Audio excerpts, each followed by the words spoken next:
प्यारे बच्चों, हमारे YouTube channel A to Z physics classes में आपका स्वागत है। हम लोग पढ़ रहे थे यूनिट नंबर 2 और यूनिट नंबर 2 में चैप्टर नंबर 3 जिसका नाम है विद्युत धारा। और इसमें सारे टॉपिक ख़त्म हो चुके हैं। अब लास्ट टॉपिक बचा हुआ है व्हीटस्टोन सेतु का सिद्धांत, और इसके बाद में फिर न्यूमेरिकल चलेंगे। तो आइए हम सीधे सीधे वीडियो पर आ जाते हैं, टॉपिक पर आ जाते हैं। तो ये हमने हेडिंग पहले से ही डाल रखा है, व्हीटस्टोन सेतु का सिद्धांत। तो व्हीटस्टोन सेतु का सिद्धांत क्या है, समझ लीजिए। देखिए, इंग्लैंड के साइंटिस्ट थे व्हीटस्टोन। उन्होंने क्या किया कि 4 प्रतिरोध लिए। प्रतिरोधों के नाम भी उन्होंने रखे PQRS, और उन्होंने चतुर्भुज की चारों भुजाओं के रूप में उनको जोड़ा। और फिर क्या किया कि एक विकर्ण पर उन्होंने एक बैटरी जोड़ी और दूसरे विकर्ण पर गैल्वेनोमीटर यानी धारामापी जोड़ा। और फिर उन्होंने इस प्रकार से प्रतिरोधों को समायोजित किया कि गैल्वेनोमीटर में धारामापी में कोई विक्षेप ना आए। और जब गैल्वेनोमीटर में कोई विक्षेप नहीं आता है, उस कंडीशन में उन्होंने देखा कि चतुर्भुज के किन्हीं दो प्रतिरोधों के जो अनुपात हैं, शेष 2 प्रतिरोधों के संगत प्रतिरोधों के अनुपात के बराबर होता है। तो इस तरह से देखिए, जैसा कि हम चित्र द्वारा समझा रहे हैं, चित्र बनाकर बता रहे हैं। यानी 4 प्रतिरोध लेंगे हम, एक प्रतिरोध हो गया, और चतुर्भुज बनाएंगे।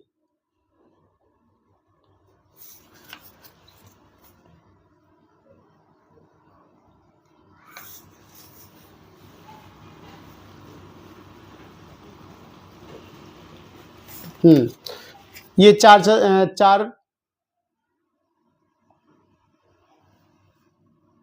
भुजाएं हो गई। ये 4 प्रतिरोध हैं PQRS, और इनको बिंदु कहा ABCD।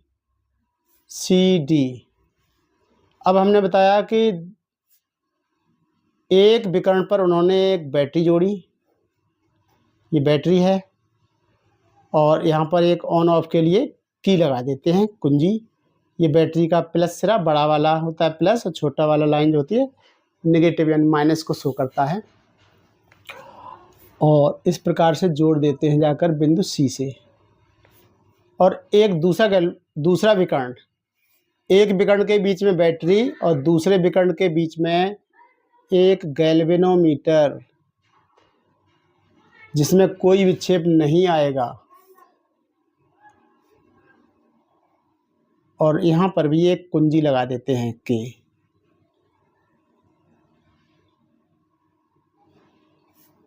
K1 K2 कह सकते हैं, इस तरह से। तो उन्होंने क्या किया, एक बार फिर समझिए। व्हीटस्टोन सेत जो कि इंग्लैंड के साइंटिस्ट हैं, उन्होंने क्या किया, 4 प्रतिरोध लिए PQRS और चतुर्भुज की 4 भुजाओं के रूप में जोड़ा। एक विकर्ण पर तो ये गैल्वेनोमीटर जोड़ा, और दूसरे विकर्ण के बीच में यहाँ पर हमने बैटरी जोड़ दी है। अब इन प्रतिरोधों को इस प्रकार से समायोजित किया गया कि गैल्वेनोमीटर में कोई विक्षेप ना आए।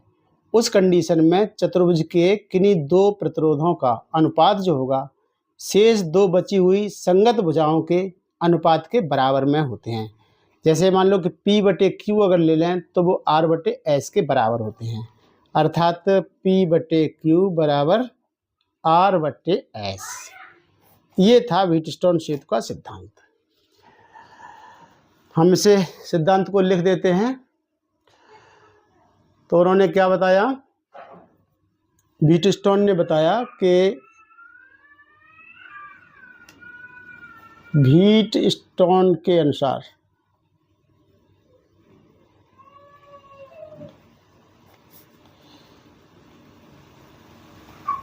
यदि 4 प्रतिरोध लें, 4 प्रतिरोध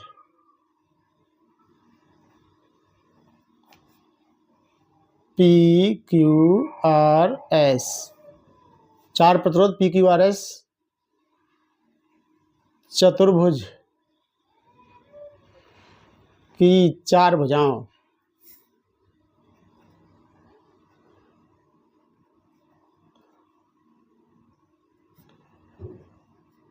लेकर अब क्या करेंगे, एक विकर्ण पर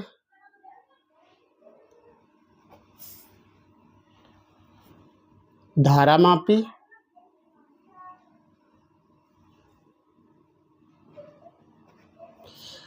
तथा दूसरे विकर्ण पर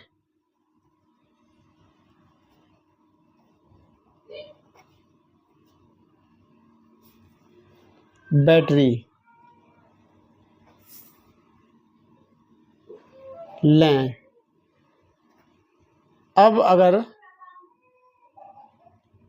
अब यदि गैल्वेनोमीटर में धारा मापी में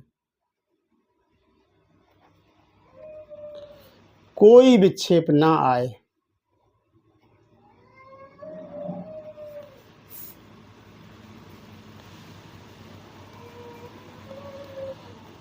तो क्या होगा, तो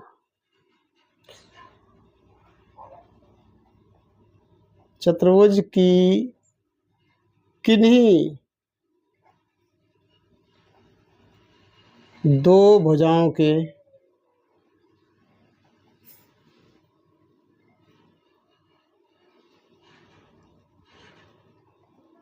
प्रतिरोधों का अनुपात शेष दो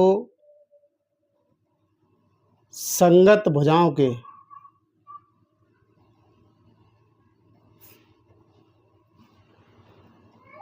प्रतिरोधों के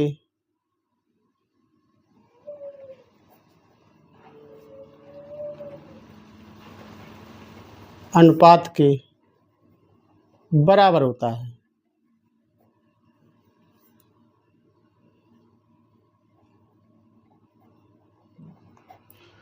देखिए अभी जो हम लिख रहे हैं काफ़ी गंदी राइटिंग है, तो उसके लिए आप चिंता ना करें, जैसा भी है राइटिंग आप बना रहने दीजिए। इसके बाद में हम बाद में एक नोट्स डालते हैं जो साफ़ सुथरे लिखे हुए होते हैं, जो कि हम दिखा सकते हैं। बाद में हम नोट्स डालते हैं जो देखिए ये इस तरह के होंगे, ये लिखे हुए हैं, ये नोट्स लिखा हुआ है पूरा, यही नोट्स इसी के हम इसको फ़ोटो खींचकर और बाद में हम नीचे डिस्क्रिप्शन में डाल देते हैं। डिस्क्रिप्शन में हम दो लिंक डालते हैं, एक होता है PDF नोट्स, तो जैसे ही डिस्क्रिप्शन में जाएंगे तो एक मिलेगा PDF नोट्स और उसके नीचे एक लिंक दिया रहेगा। उस लिंक को जैसे ही टच करेंगे तो जितना आज हम पढ़ाएंगे वो पूरा का पूरा नोट्स आपको वहाँ पर मिल जाएगा। और अगला होता है लिंक, एक और होता है नेक्स्ट वीडियो।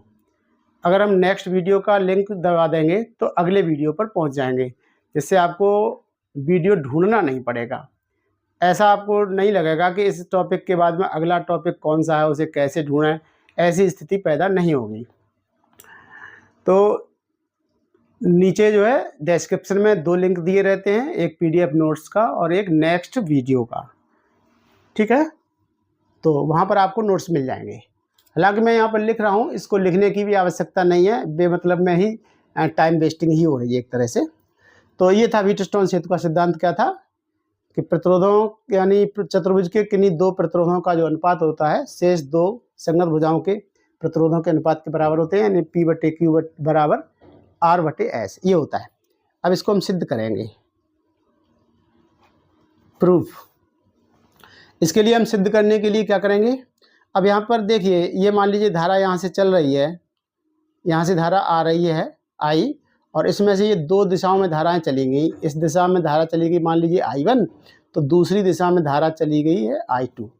यही धारा जब बीच वाली भुजा में कोई धारा नहीं प्रवाहित हो रही है तो I1 धारा इधर से जो जा रही है, I1 दूसरी तरफ Q भुजा में भी वही धारा होगी। I2 इधर से जा रही है, यही धारा I2S में भी प्रवाहित होगी। अब हम क्या करेंगे, इसमें देखिए एक ये बंद पाश है, इसको सिद्ध करने के लिए एक ये बंद पाश है, इधर वाला एक बंद पाश 1 और इधर वाला बंद पाश 2, दो बंद पाश हैं। इसमें एक हम अब इसको किरचॉफ का द्वितीय नियम इसमें हमें लगाना है। किरचॉफ का द्वितीय नियम लगाने के लिए क्या करेंगे कि इस बंदपास में भी एक स्वैच्छिक दिशा नाप मान लेंगे और इस बंदपास में भी एक स्वैच्छिक दिशा मान लेते हैं। मान लीजिए कि हमने घड़ी की सुई की दिशा में यानी दक्षिणावर्त यानी क्लॉकवाइज डायरेक्शन में एक दिशा मान ली, इस तरह से ये मान ली। तो क्या होता है, जैसा कि हम द्वितीय नियम लगाना जानते हैं, जो इस दिशा में धाराएं बह रही हैं उन धारा और प्रतिरोधों के गुणनफल जो है धनात्मक होंगे और उसके विपरीत दिशा में जो भी होंगे वो ऋणात्मक होंगे। हमने धारा की दिशा इधर ली है, ये ली है, ठीक है, ये हमने धारा की दिशा ली है। तो इस दिशा में जो धारा बह रही है यानी I1 इसी दिशा में देखो बह रही है, और अगर I2 को देखा तो ये विपरीत दिशा में बह रही है, विपरीत दिशा में। तो I2 इंटू R2 यानी धारा गुणा उसका संगत प्रतिरोध का गुणनफल जो होगा ये माइनस में हो जाएगा और ये प्लस में हो जाएगा, यानी ये हो जाएगा I1P माइनस I2R बराबर क्या होगा, बराबर किसके होता है, उस बंदपास के अंदर सेलों के विद्युत वाहक बलों के योग के बराबर।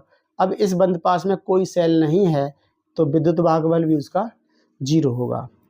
इसे हम इस तरह से भी लिख सकते हैं I1P बराबर I2R, ये समीकरण 1 हो गया। इसी क्रम में आगे चलते जाएंगे। अब बंदपास 2 में भी, इसमें भी नियम लागू करने के लिए एक हम स्वैच्छिक दिशा नाप मान सकते हैं। इधर इसमें भी हम घड़ी की दिशा में यानी दक्षिणावर्त दिशा मान लेते हैं। तो ये हमने एक स्वैच्छिक दिशा ली है, स्वेच्छा से। इस दिशा में जो धाराएं बह रही हैं यानी I1 इंटू क्यू, ये इसी दिशा में बह रही है, तो ये I1 इंटू क्यू जो होगा वो धनात्मक होगा। और हमने इस दिशा में धारा ली है, देखो इधर को धारा ली, लेकिन I2 धारा S भुजा में जो बह रही है उसके विपरीत बह रही है, इधर को बह रही है, ठीक है। अब विपरीत धारा होने के कारण I2 इंटू S यानी धारा गुणा प्रतिरोध का जो गुणनफल होगा ये ऋणात्मक होगा। तो ये बंदपास 1 में कौन सा नियम हमने लगाया है, किरचॉफ का सेकेंड लॉ लिख देते हैं। द्वितीय नियम लगाने पर, द्वितीय नियम लगाएंगे तो ये समीकरण मिल जाएगा हमें। ऐसे ही पुनः बंदपास 2 में भी लगाएंगे। बंदपास 2 में किरचॉफ का द्वितीय नियम लगाने पर, तो अभी हमने बताया, एक बार फिर से देख लीजिए। ये बंदपास 2 है, इसमें द्वितीय नियम लगा रहे हैं। इसके लिए हमने एक स्वैच्छिक दिशा ली है, ये धारा की दिशा हमने ली है। इस दिशा में जो धारा बह रही होगी वो धारा और उसके संगत प्रतिरोधों का गुणनफल धनात्मक होगा द्वितीय नियम के अनुसार। तो इस दिशा में धारा I1 बह रही है और I2 इसके विपरीत बह रही है, अतः I2 इंटू S जो होगा नेगेटिव होगा और I2 इंटू Q जो होगा वो धनात्मक होगा। तो I1Q माइनस I2S बराबर 0 यानी I1Q बराबर I2S, ये समीकरण सेकंड हो गया। अब समीकरण 1 में 2 से कर दो भाग, 2 से भाग करने पर समीकरण 1 में 2 से भाग कर दें तो ये हो जाएगा, देखो I1P बटे I1Q बराबर ये I2R बटे I2S। I2 से I2 कटा, I1 से I1 कट गया है। और अब बचेगा, जो बचा है उसको हम लिख लेंगे। अब जो बचा है वो बचा है P बटे Q बराबर R बटे S। यही हमें सिद्ध करना था। अब देखिए इसमें जो भुजाएं हैं, इन भुजाओं के भी विशेष नाम होते हैं।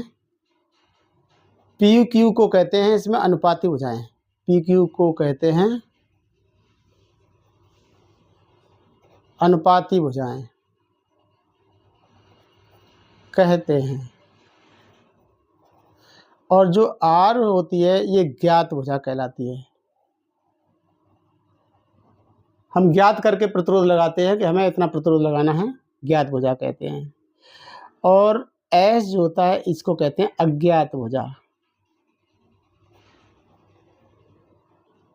यानी कोई भी प्रयोग कर रहे होंगे तो उसमें जो हमें प्रतिरोध ज्ञात करने के लिए तार दिया जाता है यानी जिसे हम प्रैक्टिकल के लिए करने के लिए जो वायर कहते हैं, जो दिया जाता है, उसको हम एस के जगह पर लगा देते हैं। ठीक है, इस तरह से ये टॉपिक पूरा हुआ। इसके बाद हम स्टार्ट करेंगे न्यूमेरिकल, अंकित प्रश्न। अंकित प्रश्न होंगे इसके बाद में।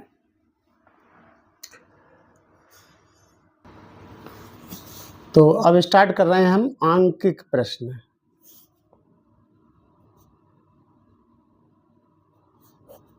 अंकित प्रश्न, देखिए अंकित प्रश्न हमने पहले ही नोट्स पर लिख भी दिए हैं और लिखने के बाद उनको सॉल्व भी कर दिया है, लेकिन आपके सामने हम इस तरह से बिहेव करेंगे जैसे कि हमने सॉल्व किए ही नहीं हैं, नए सिरे से स्टार्ट हो रहे हैं।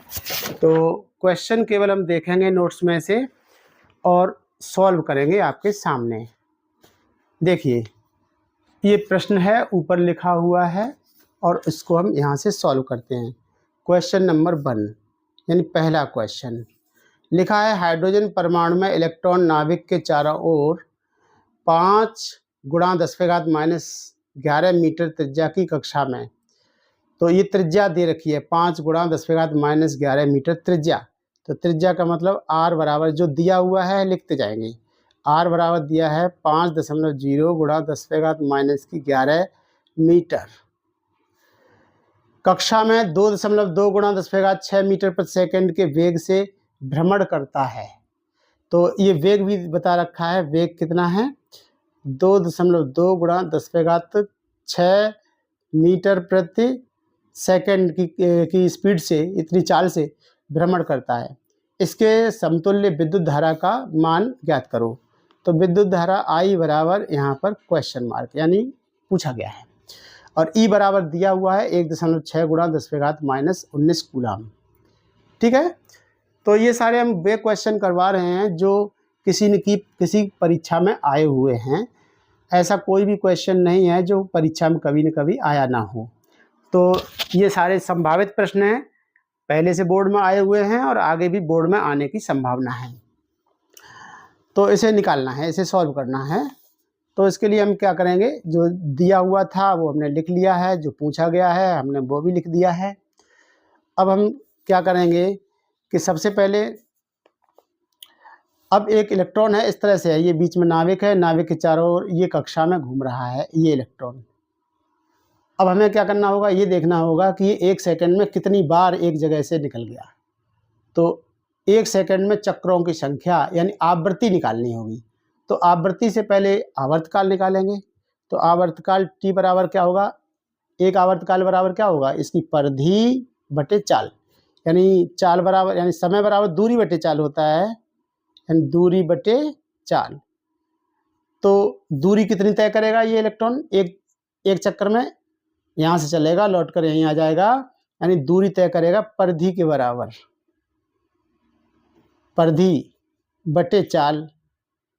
ठीक है, और परिधि कितनी होती है 2πr होती है परिधि, 2πr बटे चाल कितनी है v। और हमें निकालना है n, तो n बराबर होता है 1/t, यानी t का उल्टा कर दीजिए, ये t का मान 2πr बटे v है, तो n का मान होगा 1/t, यानी उल्टा कर दें तो v बटे 2πr। ठीक है, ये हो जाएगा, तो ये हो जाएगा n। अब हमें निकालना है विद्युत धारा I बराबर होता है q बटे t, और q बराबर होता है ne बटे t, और n का मान ऊपर ये दिया हुआ है कितना है v बटे 2πr इंटू e बटे t। ठीक है, तो 1 सेकंड में चक्रों की संख्या निकाल दी हमने, n का मान इतना था और धारा I का मान भी हमने इतना पाया। अब इसमें वैल्यूज रख लीजिए, v का मान हम जानते हैं, ये ऊपर दिया हुआ है 2.2 × 10⁻6 और बटे 2, पाई का मान 3.14 गुणा r का मान ये दिया हुआ है 5 × 10⁻11 और इंटू ई का मान 1.6 × 10⁻19 और बटे टी, यानी 1 सेकंड में चक्रों की संख्या पूछी गई थी, तो हमने निकाल दिया है। इसको हल करेंगे तो धारा I बराबर कितना निकलेगा, तो देखिए ये 2 का 5 में गुणा कर देंगे तो 10 हो जाएगा, और 10 का इसमें गुणा करेंगे तो 31 दशमलव यानी 4 हो जाएगा, और ऊपर संख्या रह जाएगी 2.2 गुणा 1.6 गुणा 10⁻⁻13 रह जाएगी। ये प्लस के 6 और माइनस के 19, तो माइनस के 13 बचेंगे, और नीचे कितना बचा, नीचे बचा 31.4 गुणा 10⁻⁻11। ठीक है, नीचे देख लेंगे फिर से दोबारा, 2 पंजे 10, 10 का गुणा 3.14 में करेंगे तो 31.4 हो जाएगा, और 10⁻⁻11 ये ऑलरेडी हैं। अब ये माइनस की 11 ऊपर जाएंगे तो प्लस के हो जाएंगे, और इसमें देंगे हम भाग।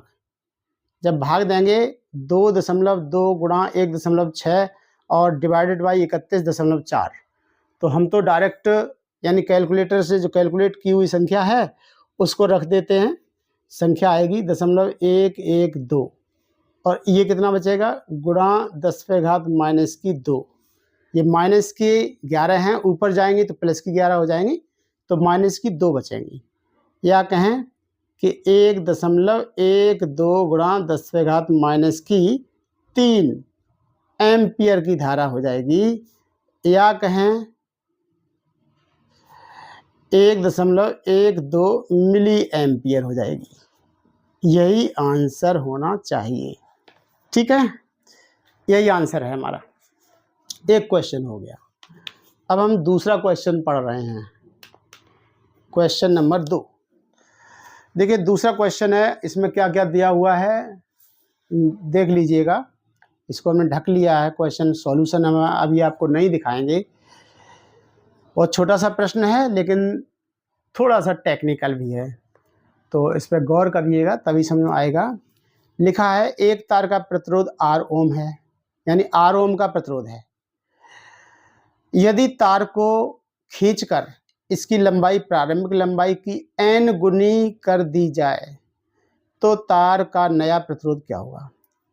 तो कोई संख्यात्मक मान नहीं दिया है, केवल बीजगणितीय संख्याएं ही दे रखी हैं कि R ओम का प्रतिरोध है, उसको खींचकर n गुना कर दिया गया है, तो बाद में फाइनली उसका प्रतिरोध क्या हो जाएगा।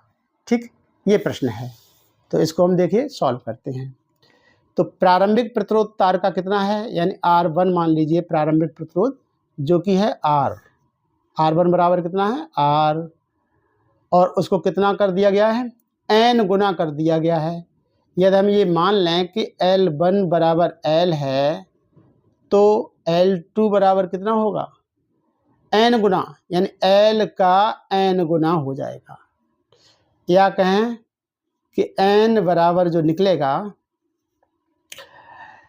एक काम कर सकते हैं L2 में L1 से भाग दे दो, L2 में L1 से भाग दे दो, यानी L2/L1, तो L2 का मान कितना है NL है, और L1 का यानी L1 का मान है L, कट गया L से L, क्या बचेगा N।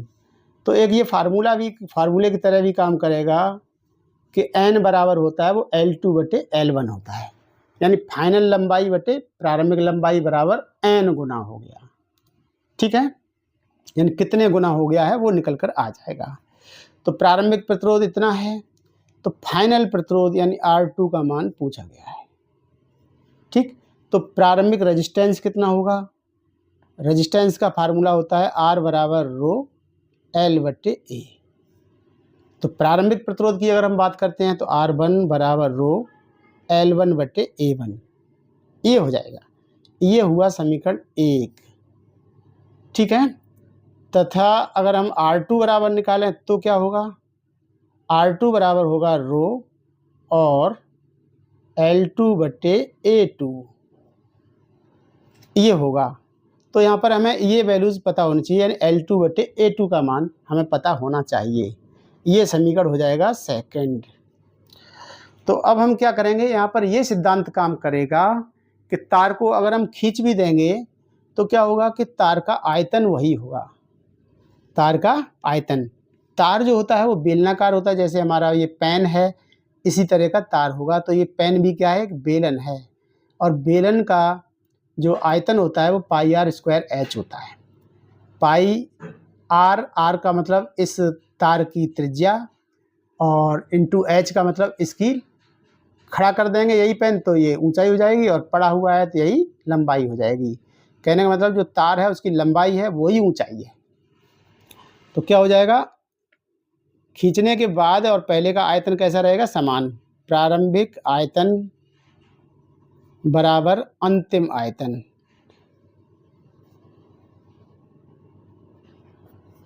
इसी युक्ति से हम L2/A2 निकाल पाएंगे, और वो मान इसी में लाकर हमें रखना है, तो हमें R2 मिल जाएगा। तो हम प्रारंभिक आयतन, आयतन कितना है देखो, पाई आर स्क्वायर L होता है। आर मानी त्रिज्या यानी प्रारंभिक त्रिज्या, और गुणा प्रारंभिक लंबाई यानी L1 बराबर क्या होगा, अंतिम आयतन यानी पाई R2 स्क्वायर L2, ये हो जाएगा। अब इस पर गौर करिए, पाई आर स्क्वायर ये क्या है, ये तार की अनुप्रस्थ काट का क्षेत्रफल है, यानी A1 इंटू L1। तो पाई आर स्क्वायर क्या है, पाई R1 स्क्वायर कह देंगे तो ये प्रारंभिक क्षेत्रफल हो जाएगा A1, तो A1 L1 बराबर A2 L2, इतना हो जाएगा। ये हुआ। अब चूंकि इसमें हमें निकालना क्या है, इसमें निकालना था हमें L2/A2 का मान, L2/A2 का मान हमें निकालना था। तो यहाँ से देखिए A1/A2 का मान निकाल लो। A1/A2 का मान निकलेगा L2/L1, और ये कितना है, L2/L1 देखो यहाँ से L2/L1 बराबर निकला था N, तो ये N हो जाएगा, ठीक है। तो अब यहाँ से हम A2 का मान निकाल देंगे। चलो A2 बराबर निकला फिर A1/N, A2 को इधर ले आइए और N को नीचे ले जाइए, तो A2 बराबर निकलेगा A1/N, ये निकला। अब ये A2 का मान हम समीकरण 2 में रख देंगे। A2 का मान समीकरण सेकंड में रखने पर रख दीजिए, तो क्या मिल जाएगा देखो, R2 बराबर क्या था वहाँ पर रो, और L2 का मान देखियो ये लिखा हुआ पहले से ही NL/A2, और A2 का मान ये रहा कितना, A1/N, तो N ऊपर चला जाएगा। और आगे देखिए, अब ये A1 की बात आती है, तो A1 क्या होगा, प्रारंभिक क्षेत्रफल के बराबर होगा, यानी प्रारंभिक क्षेत्रफल A मान लीजिए उसका अनुप्रस्थ काट का जितना भी था। तो अब ये निकल के आएगा देखो रो,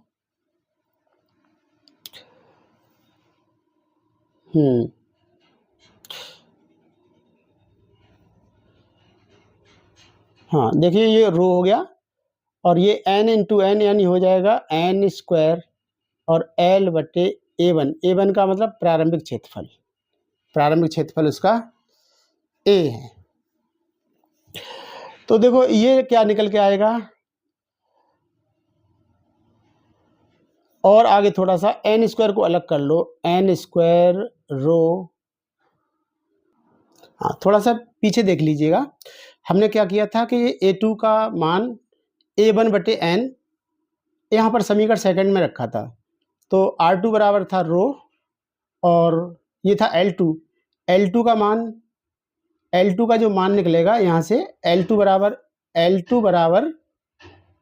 प्रारंभिक लंबाई यानी L1 का, यानी NL1 कह सकते हैं, ठीक है, यानी प्रारंभिक लंबाई का N गुना था, तो यहाँ पर N1 बना रहेगा, और यहाँ पर A1 है, ये L1 ये A1 है।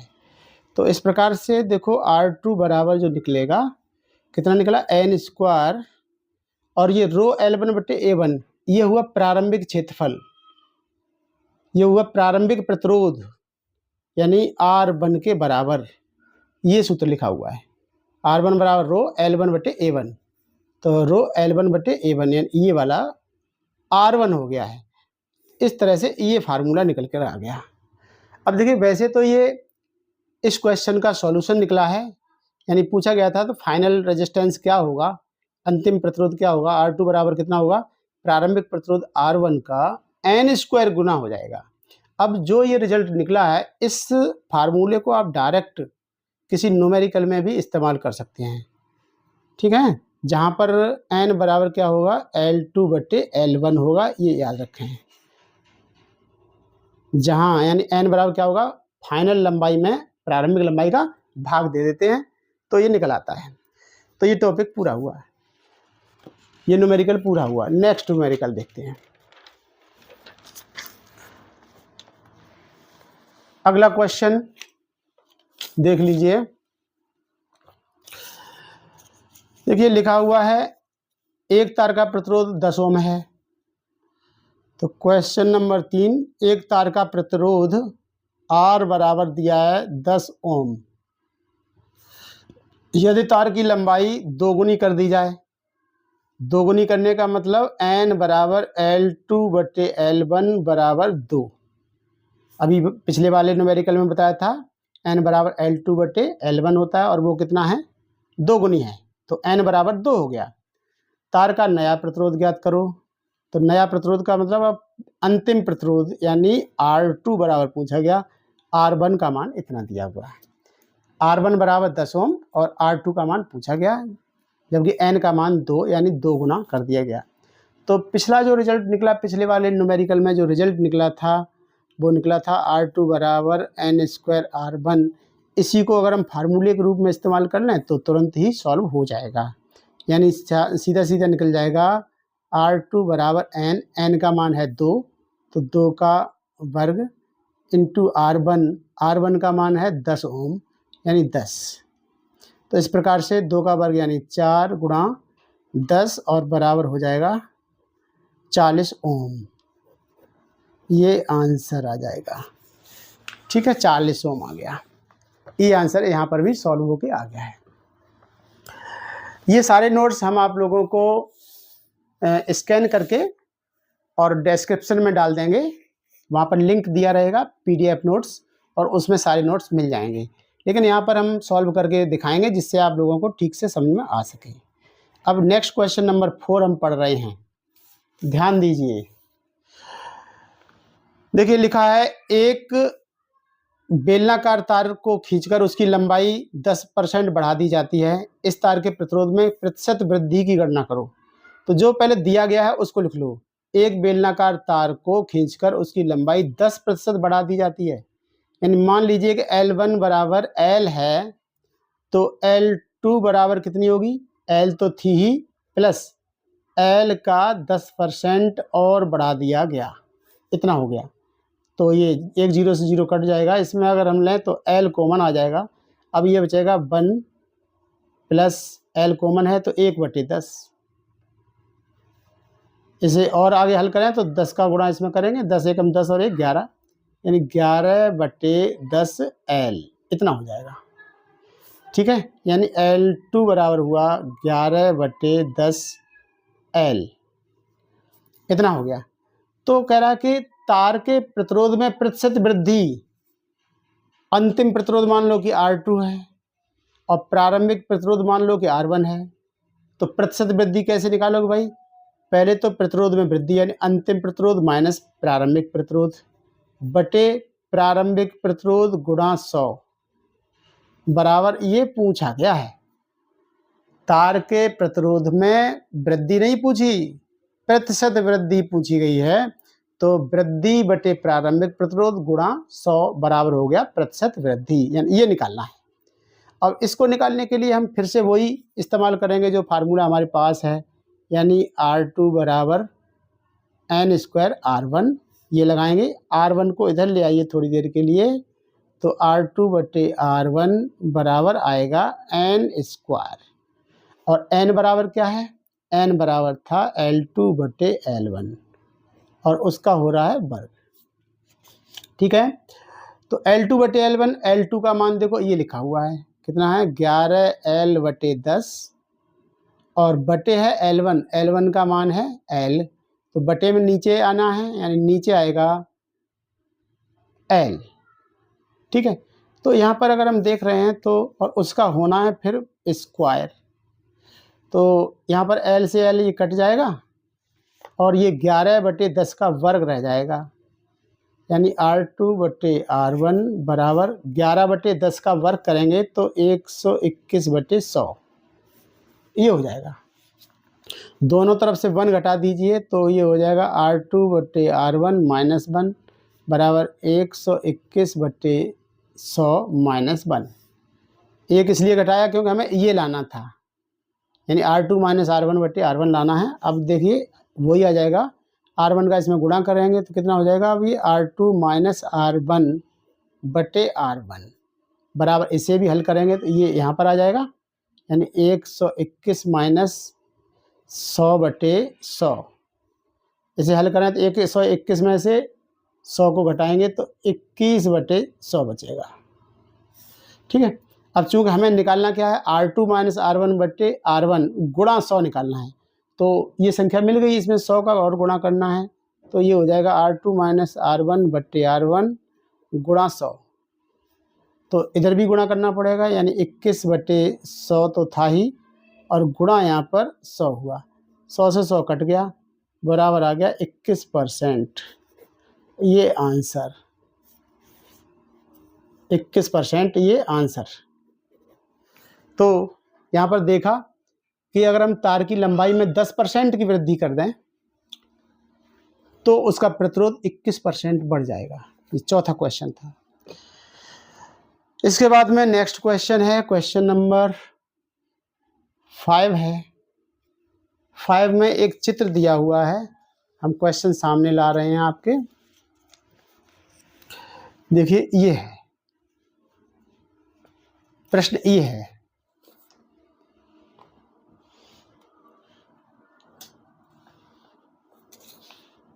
प्रश्न। तो इस प्रश्न पर गौर करिएगा। ये प्रश्न लिखा है, निम्न चित्र में प्रदर्शित परिपथ में स्विच एस बंद करने पर परिपथ में प्रवाहित धारा की गणना करो। तो ये एक परिपथ बना हुआ है, इसमें 24 वोल्ट की बैटरी लगी हुई है। ये प्रतिरोध है 6 ओम का, इधर 12 ओम का है, इधर 12 ओम का है और इधर 6 ओम का है, और बीच में एक स्विच लगा हुआ है एस। अब वो कह रहा है स्विच एस बंद करने पर। स्विच एस बंद करने पर हम लोग देहाती भाषा में तो ये कहते हैं कि स्विच बंद कर दो का मतलब हो गया स्विच ऑफ कर दो, लेकिन विज्ञान की भाषा में स्विच एस को बंद करने का मतलब है कि यहाँ से कनेक्शन जोड़ दो। बंद करने का मतलब है कि इसको ऑन कर दो, और दूसरा होता है खुला। खुला का मतलब तार को खोल दो, तार को जब खोल दोगे तब स्विच ऑफ हो जाएगा। बात समझ में आ गई होगी, थोड़ा उल्टा सा लग रहा है। लिखा है स्विच एस बंद करने पर, हम लोग ये समझेंगे स्विच को बंद कर दो। बंद करने का मतलब ऐसा लगेगा कि स्विच को ऑफ कर दो, ऑफ नहीं करना है। स्विच बंद करने का मतलब है यानी यहाँ पर बंद और चालू, बंद और खुला होता है, बंद और खुला। तो ये बंद है, बंद का मतलब यहाँ पर कनेक्शन जोड़ दिया गया। खुला का मतलब जैसा चित्र में दिखाया गया है ये खुला हुआ दिखाया गया है, ये खुला हुआ है, लेकिन इसको हम बंद करने का मतलब ये सीधा जुड़ जाएगा, यहाँ पर सीधा कनेक्ट हो जाएगा, यहाँ पर इस तरह से हो जाएगा, कनेक्शन हो जाएगा। अब कनेक्शन हो जाएगा तो ये और ये पॉइंट एक समान हो जाएंगे, यानी एक ही पॉइंट हो जाएगा। यानी ये मानिए कि 2 प्रतिरोध आए और एक जगह आकर जुड़ गए, फिर इधर वाले भी तार जो हैं यहाँ पर जुड़ गए। तब क्या होगा कि ये 6 ओम और ये 12 ओम ये जो है समांतर क्रम में हो जाएंगे, और 12 ओम और 6 ओम ये भी समांतर क्रम में हो जाएंगे। फिर आपस में ये और ये श्रेणी क्रम में हो जाएंगे।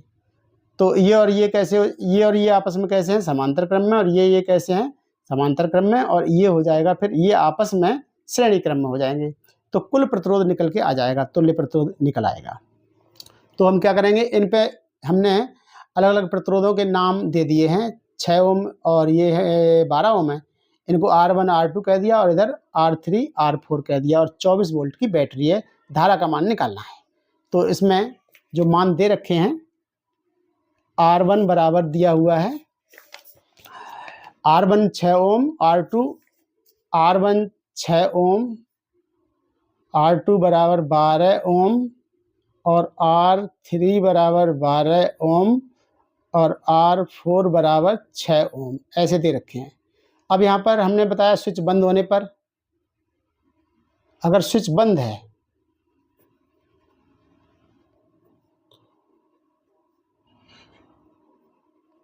स्विच बंद होने पर क्या हो जाएगा कि R1 व R2 समांतर हो जाएंगे। समांतर हैं तो समांतर वाला सूत्र लगा दो, 1/r बराबर 1/r1 प्लस 1/r2। ये समांतर वाला रिजल्टेंट रेजिस्टेंस निकालने के लिए फार्मूला है।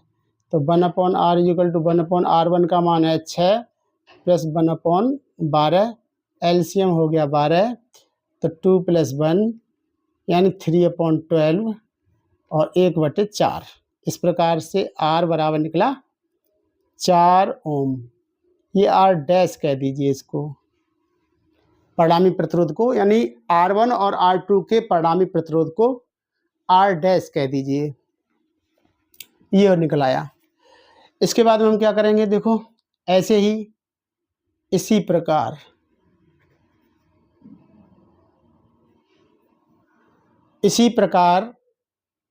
R3 व R4 ये भी समांतर हैं, तो इनका भी रिजल्टेंट निकाल लो। इसके रिजल्टेंट R डबल डैश मान लीजिए, 1/R3 प्लस 1/R4। 1/R3 का मान है 12 प्लस 1/6, एलसीएम हुआ 12, और 1 + 2 बराबर 3/12, और ये हो जाएंगे बराबर 1/4। तो R डबल डैश बराबर यहाँ पर भी निकला 4 ओम। जैसा कि मैंने बताया था कि ये जो निकल कर आएंगे, जो यानी इन दोनों का परिणामी R डैश निकला, इन दोनों का परिणामी R डबल डैश निकला। अब ये और ये यानी R डैश और ये R डबल डैश ये श्रेणी क्रम में है, तो लिख देंगे अब R डैश व R डबल डैश श्रेणी क्रम में है। अगर ये श्रेणी क्रम में है तो रिजल्टेंट आएगा R dash plus R double dash. R dash का मान 4 आया था, R डबल डैश का मान भी 4 है, तो बराबर आएगा 8 ओम। तो इस प्रकार से इस पूरे संयोजन का परिणामी प्रतिरोध 8 ओम आ गया है। कितना आ गया? 8 ओम। अब धारा पूछिए, और यहाँ पर देखिए 24 वोल्ट की बैटरी लगी हुई है, तो धारा I बराबर होता है V/R। V कितना है? परिणामी वोल्टेज लगा हुआ है 24 वोल्ट, और परिणामी प्रतिरोध कितना है? 8। तो 8 × 24 यानी 3 एम्पियर की धारा बहेगी। ये हुआ 5वां क्वेश्चन, ये सॉल्व हो गया। अब हम चलते हैं नेक्स्ट क्वेश्चन के लिए। ये रहा। अब ये जल्दी जल्दी हो जाएंगे, सरल है क्वेश्चन। क्वेश्चन नंबर ये है 6।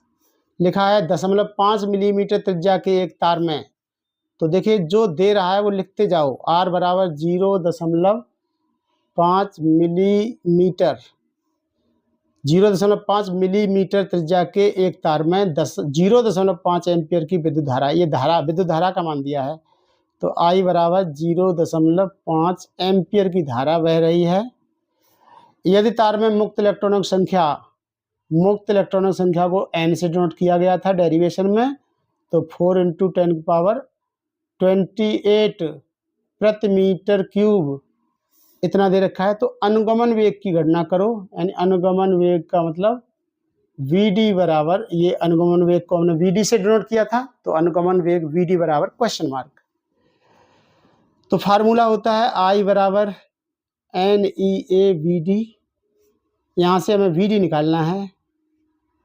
Vd बराबर I/NEA। I का मान है 0.5 बटे N का मान है 4 × 10⁻28। E का मान होता है 1.6 × 10⁻−19 होता है, इंटू A का मान क्या है? πr²। अब R का मान दिया हुआ है ये। इसे अगर हम, ये मिलीमीटर में है, इसको मीटर में बदलेंगे तो 10⁻−3 आएगा, और ये दशमलव भी हटाएंगे तो ये आएगा फिर 5 × 10⁻⁴ मीटर आ जाएगा। दशमलव भी हटा दिया और मिलीमीटर को मीटर में कन्वर्ट कर दिया है। तो इस प्रकार से ये आ जाएगा 0.5 बटे 4 गुणा 10⁻28 गुणा 1.6 और गुणा 10⁻−19 और गुणा पाई का मान 3.14 और गुणा r² का मान दिया हुआ है 0 यानी ये था r का मान ये आ गया था 5 गुणा 10⁻⁻4 5 गुणा 10⁻⁻4 ये था।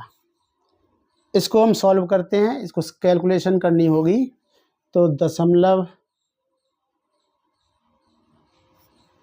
नहीं, यहाँ पर r का मान तो 5 गुणा 10⁻⁻4 था, लेकिन उसका r का भी वर्ग और होना है। वर्ग करने पर 5 का वर्ग यानी 25 हो जाएगा और 10⁻⁻4 का वर्ग करेंगे तो -8 हो जाएगा, यानी 0.5 तो ऊपर है और नीचे आएगा। देखो 4 का गुणा कर लो, ये 5 का वर्ग करेंगे 25, 25 चौके 100, 100 का मतलब 10⁻2 गुणा 10⁻28 गुणा 1.6 गुणा 3.14 गुणा यहाँ पर कितना बचेगा 10⁻⁻19 और ये 10⁻⁻8। इन्हें हल करेंगे, देखिए 10.5 बटे संख्याओं को यहीं पर लिख लीजिए 1.6 गुणा 3.14 गुणा 10⁻⁻ कितना बचेगा। देखो 10⁻2 और 28 हो गए 30, उसमें से ये माइनस वाले हैं ना, -19 और -8 इनको घटा दीजिएगा तो माइनस के ये इकट्ठे हो जाएंगे, -19 और -8 है -27। अब 30 में 27 घटाओगे तो 3 बचेंगे, तो इस प्रकार से आएगा 0.5 गुणा 10⁻, ये नीचे बच्चा 10⁻3 और ऊपर जाएगा तो -3 बटे 1.6 गुणा 3.14 इतना हो जाएगा। देखिए यही निकल के आ रहा होगा, ठीक है, यही संख्या आ रही है। इसको कैलकुलेट करेंगे तो आंसर आ जाएगा, इसे कैलकुलेट करेंगे तो ये आएगा 0.0000995, ये आएगा 0.0000995। इसे कैलकुलेटर से करके देख लेना आप लोग, इतना बचेगा। और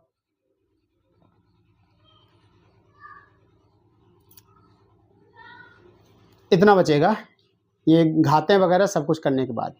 अब इसे हम और आगे ले जाएं तो इसे इस तरह से हो जाएगा, दशमलव यहाँ पर ले जाएं तो 1 2 3 4 5 यानी 9.95 गुणा 10⁻⁻5 मीटर पर सेकंड, ये आएगा। यही आंसर आया हुआ है, ठीक है।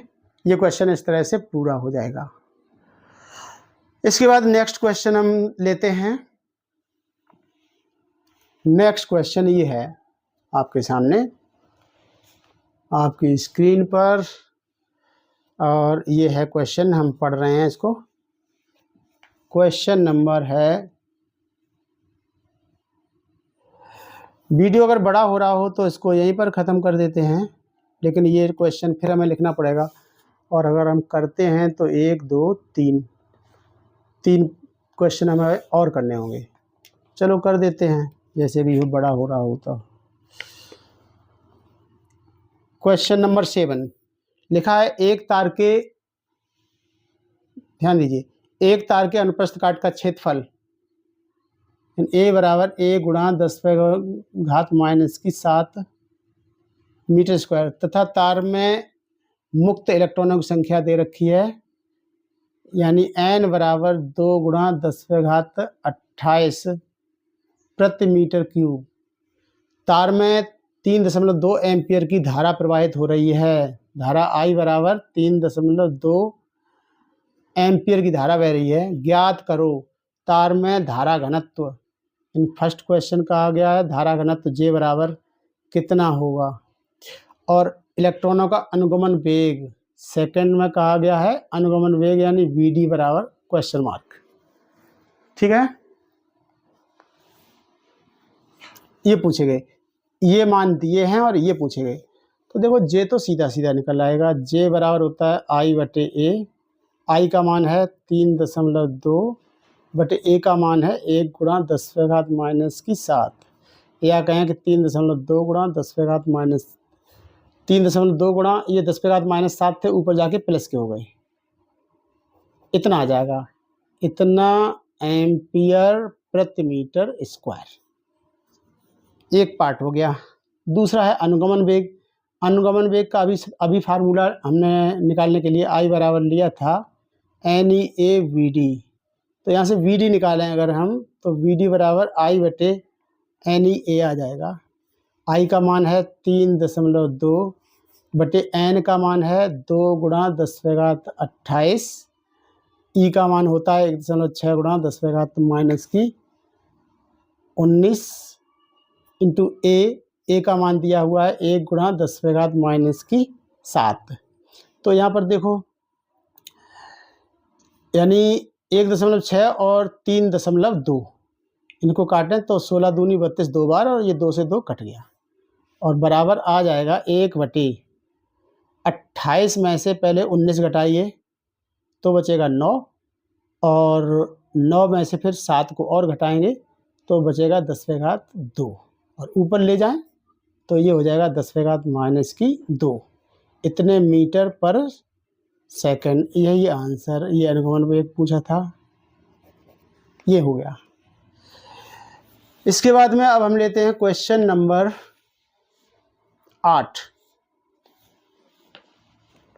क्वेश्चन नंबर 8 है, बहुत ही सरल क्वेश्चन है, इसको भी लेते हैं।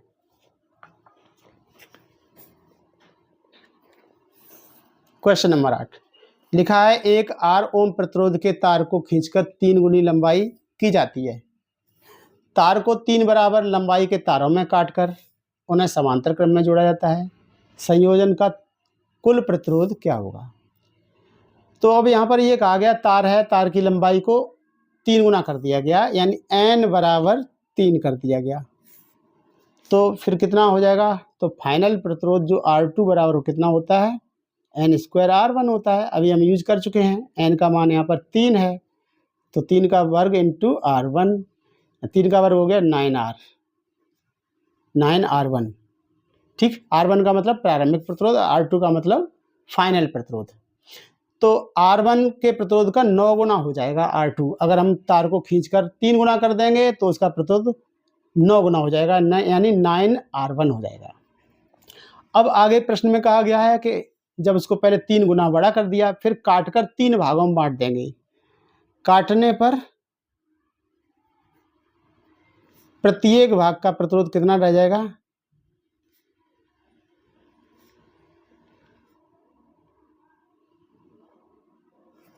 प्रत्येक भाग का प्रतिरोध बराबर रह जाएगा।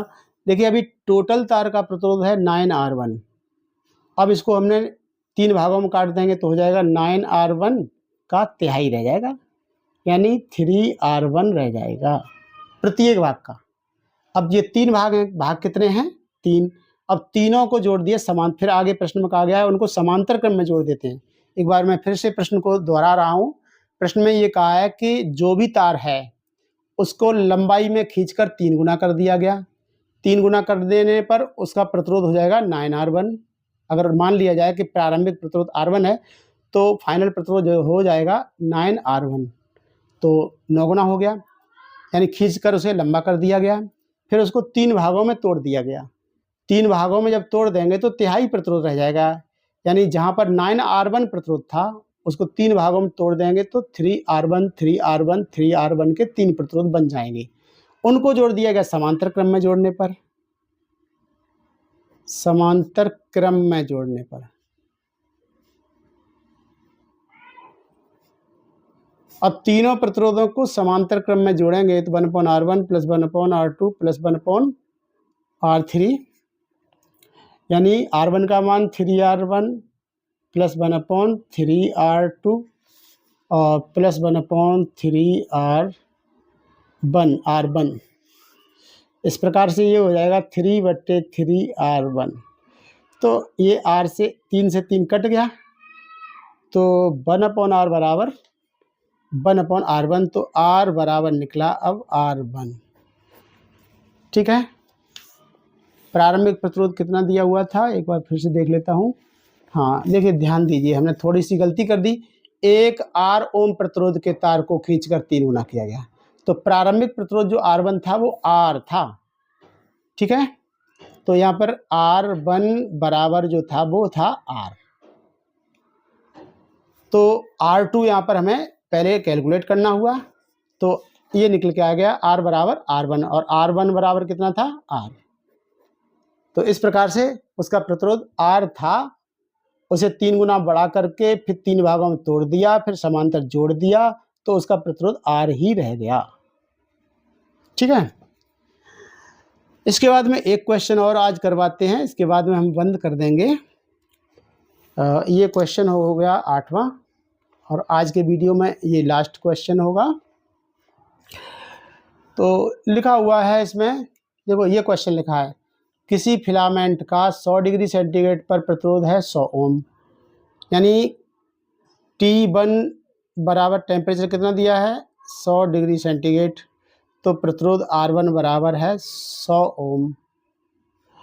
फिर 400 डिग्री सेंटीग्रेड पर प्रतिरोध 200 ओम, यानी T2 बराबर 400 डिग्री सेंटीग्रेड, तो प्रतिरोध R2 बराबर आ गया 200 ओम। फिलामेंट के प्रतिरोध ताप गुणांक की गणना करो, यानी अल्फा बराबर ये पूछा गया है। एक बार फिर समझिए प्रश्न में क्या कहा गया है। एक फिलामेंट है, उसका 100 डिग्री सेंटीग्रेड पर प्रतिरोध है 100 ओम, यानी T1 टेम्परेचर है 100 डिग्री सेंटीग्रेड, तो प्रतिरोध R1 बराबर है 100 ओम। फिर बाद में उसका प्रतिरोध जब 400 डिग्री सेंटीग्रेड कर दिया, यानी T2 बराबर 400 डिग्री सेंटीग्रेड, तो प्रतिरोध हो गया, यानी R2 बराबर 200 ओम हो गया। तो कह रहा प्रतिरोध ताप गुणांक, जिसको हम डिनोट करते हैं अल्फा से, तो अल्फा का मान निकालना है। तो इससे संबंधित एक फार्मूला है हमारा, R बराबर होता है R0 और 1 प्लस अल्फा T, ये है। तो R1 होगा तो यहाँ पर T1 होगा, है ना। इसके मान रख लीजिए। R1 का मान है 100 बराबर R0 और 1 प्लस अल्फा T1 का मान है 100। इसे समीकरण 1 लिख दीजिए। पुनः यहाँ पर अगर हम R2 कर दें, तो R2 बराबर R0 1 प्लस अल्फा T2, इनके मान रख दीजिए। R2 का मान ये दिया हुआ 200 है, बराबर R0 और 1 प्लस अल्फा इंटू T2 का मान 400 डिग्री सेंटीग्रेड है, तो 400 डिग्री सेंटीग्रेड। ये इक्वेशन नंबर 2 है। और समीकरण 1 में 2 से भाग कर दीजिए, तो क्या होगा, इसमें R0 जो अनवांटेड है ये कट जाएगा और अल्फा ही बचेगा, और अल्फा की वैल्यू हमें निकालनी है। तो समीकरण 1 में 2 से भाग देने पर, तो 100 में 2, यानी 1 में 2 से भाग करेंगे तो इधर आएगा 100/200 बराबर, समीकरण 1 में लिखा हुआ है R0 1 प्लस अल्फा गुणा 100, और नीचे आएगा R0 1 प्लस अल्फा गुणा 400। ठीक है, तो R0 से R0 कटा, 2 0 से 2 0 कटा। अब क्रॉस मल्टीप्लीकेशन कर लीजिए, इसका गुणा इसमें करिए, ये 1 है तो इतना ही रहेगा, यानी 1 प्लस 400 अल्फा। अब 2 का गुणा इसमें कर दीजिए, 2 का गुणा इसमें करेंगे तो ये हो जाएगा 2 प्लस, यानी 2 का गुणा 100 में करेंगे तो 200 अल्फा। अब 200 अल्फा को इधर ले आइए, तो ये हो जाएगा 400 अल्फा माइनस 200 अल्फा बराबर 2 माइनस 1, 1 को उधर ले जाए माइनस का हो जाएगा। 400 अल्फा में से 200 अल्फा घटाएं तो 200 अल्फा बराबर 1 आएगा, तो अल्फा बराबर 1/200। अब देखिए 200 का भाग देंगे 1 में, तो दशमलव में आएगा, दशमलव लगाया, 1 0 बढ़ाया, यानी 10 हो गए, भाग नहीं गया, भाग टूटे बिंदी, और फिर से 200 का भाग देने के लिए एक जीरो और बढ़ाएंगे यानी 100 हो गए। अब भी भाग नहीं जाएगा तो फिर से जीरो, अब एक जीरो और बढ़ाएंगे हो जाएगा 1000, और 200 का भाग अब जब 1000 में देंगे तो ये 5 बार चला जाएगा, बराबर ये हो गया फिर 5 गुणा 10⁻³ ये हुआ आंसर। और मात्रक होता है अल्फा का प्रति डिग्री सेंटीग्रेड। प्रतिरोध ताप गुणांक अल्फा का मात्रक होता है प्रति डिग्री सेंटीग्रेड। तो इस तरह से ये टॉपिक पूरा हुआ और आज का वीडियो हम यहीं पर ख़त्म करते हैं। अगर हमारा वीडियो आप लोगों को पसंद आए तो वीडियो को लाइक कर दिया करो, और अगर अभी तक आपने चैनल को सब्सक्राइब नहीं किया है तो चैनल को सब्सक्राइब कर दो। और मिलते हैं अगली प्रॉब्लम के साथ अगले वीडियो में। Thank you for watching.